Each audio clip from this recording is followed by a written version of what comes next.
साधारण सा दिखने वाला ये इंसान एक दिन में लगभग 400 करोड़ रुपए कमाता था। हर महीने 9 लाख रुपए के रबड़ तो ये नोटों को बांधने में इस्तेमाल करता था।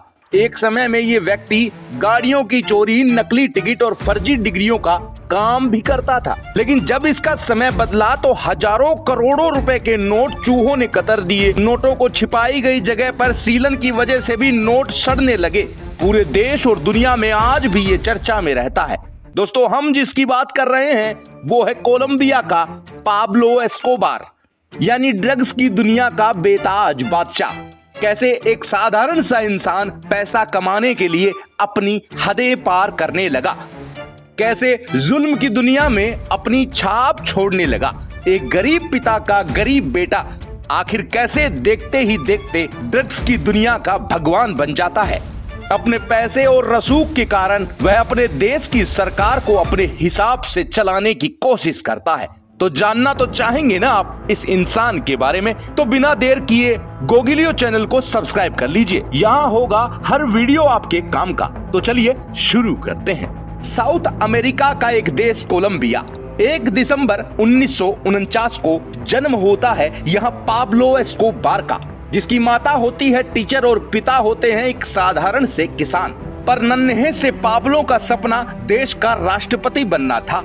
आर्थिक तंगी के कारण पढ़ाई बीच में छोड़नी पड़ी, तो पाब्लो दोस्तों के साथ घूमने की वजह से बड़े शौक करने लगा और कम उम्र में पैसा कमाने का लालच इसमें जाग गया। इसलिए शहर में मौजूद कब्रिस्तान में जाकर ये वहां लिखे सोने के शब्दों को चुराने लगा। लेकिन वो पैसे तो बहुत थोड़े थे। अब पाब्लो फैसला कर चुका था कि अगले कुछ ही सालों में वो करोड़पति बनकर रहेगा। उसके बाद पाब्लो महंगी गाड़ियां चुराने लगा। एक चोरी में पाब्लो को जेल भी जाना पड़ा, लेकिन वहां उसने जो देखा उसके बाद ये सब कुछ करना इसे अच्छा लगने लगा। ज्यादा पैसा कमाने के लिए उसने जेल में ही किडनैपिंग का काम करने का फैसला किया। जेल से बाहर आकर एक बड़े बिजनेसमैन को निशाना बनाया। कुछ लोगों की एक टीम बनाई और उस व्यापारी का अपहरण भी कर लिया। बदले में $50,000 की मांग भी की गई। किस्मत अच्छी थी, इसलिए पैसे आसानी से मिल गए। बिजनेसमैन बड़ा था जिसका नाम था, तो पाब्लो की बातें अब हर एक गैंग में होने लगी। हर कोई इसे सिर्फ हीरा बोल रहा था। पाब्लो लगातार एक बड़ा किडनैपर बन रहा था। तब उसे पता चला एक सफेद पाउडर का, जिससे करोड़ों रुपए आसानी से कमाए जा सकते थे। वह पाउडर था कोकेन, क्योंकि कई अपहरण करने के बाद वह जितना पैसा कमाता उससे कई ज्यादा तो कोकेन का एक छोटा पैकेट सप्लाई करने पर ही कमा लेते थे। पाब्लो कोकेन सप्लाई करने वाले ग्रुप से जुड़ता है और उसका मेंबर बन जाता है। अब वह उस ग्रुप में कोकेन डिलीवर करने लगा। एक बार 14 किलो की कोकेन किसी डीलर को देनी थी, तो पाब्लो वह लेकर गया। इस बार माल लेने वाला डीलर पाब्लो का मजाक उड़ाता है, इसलिए पाब्लो गुस्से में आकर उसे गोली मार देता है। बस इस घटना के बाद तो पाब्लो जैसे स्टार बन गया। बड़ी बड़ी डील मिलने लगी। पाब्लो का स्तर ऊंचा होता गया। पाब्लो ने शादी के बाद इसी कोकेन के बिजनेस का एक खुद का ग्रुप बनाया। ग्रुप के लोग इतने शातिर और बदमाश थे जिससे वो अमेरिका में आसानी से कोकेन सप्लाई करने लगे। धीरे धीरे यूएस के लोग कोकेन के आदी होते गए। तब पाब्लो का ग्रुप हर महीने 80 टन कोकेन अमेरिका में भेजता था। पाब्लो एस्कोबार के पास अब इतना पैसा था जिसके कारण 80 के दशक में पाब्लो के पास 10 हेलीकॉप्टर, 2 सबमरीन और 32 जहाज हुआ करते थे। हालांकि सबमरीन तो आज भी कई देशों के पास नहीं है, लेकिन पाब्लो इन सब का क्या करता होगा? जी हाँ दोस्तों, वह इन सभी का इस्तेमाल कोकेन सप्लाई में ही करता था। हालांकि 140 से ज्यादा प्लेन उसके ग्रुप में जुड़े हुए थे। प्लेन उड़ाने वाले पायलट को हर ट्रिप के $5 लाख इनाम में दिए जाते थे। उस समय पूरी दुनिया में सिर्फ 2 ही जेट प्लेन मौजूद थे और उसमें से भी एक जेट प्लेन पाब्लो के पास था। सभी देशों के एयरपोर्ट पर सख्त चेकिंग होती है, लेकिन पाब्लो वहां से भी बड़ी आसानी से कोकेन पास करा लेता। पहल तो यह मछलियों के पेट में कोकेन भरकर भेजता था, लेकिन जब यह तरीका सभी को पता चल गया तब यह जिंस को कोकेन के पानी में डुबोकर उसे सुखाकर पैक कर भेजने लगा। कई दिनों बाद यह तरीका भी एजेंसियों ने पकड़ लिया। तब पाब्लो जिंस की जगह जिंस के गत्तों में कोकेन भरकर भेजने लगा।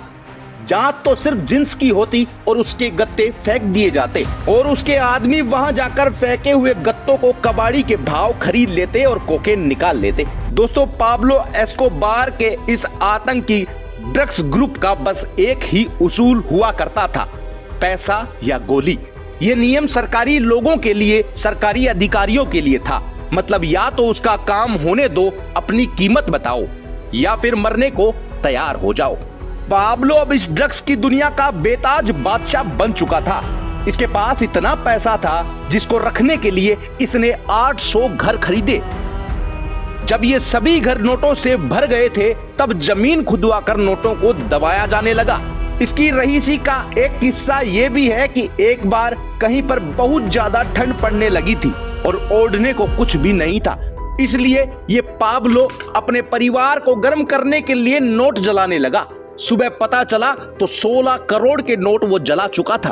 पाब्लो कोलंबिया की सरकार को भी ऑफर कर रहा था कि 80,000 करोड़ ले लो और मुझे मेरा काम करने में सपोर्ट करो। सरकार इस ऑफर को ठुकरा देती है तो करोड़ों अरबों रुपए खर्च कर ये खुद चुनाव जीत जाता है, लेकिन लोगों को इसके काम का पता चलता है तो इसे ये पद छोड़ना पड़ता है। इसके बाद ये राजनीतिक दुश्मनों की हत्याएं करवाने लगता है। इसके खिलाफ रहे व्यक्ति वहां के राष्ट्रपति बन जाते हैं और इस पर एक्शन लिया जाता है।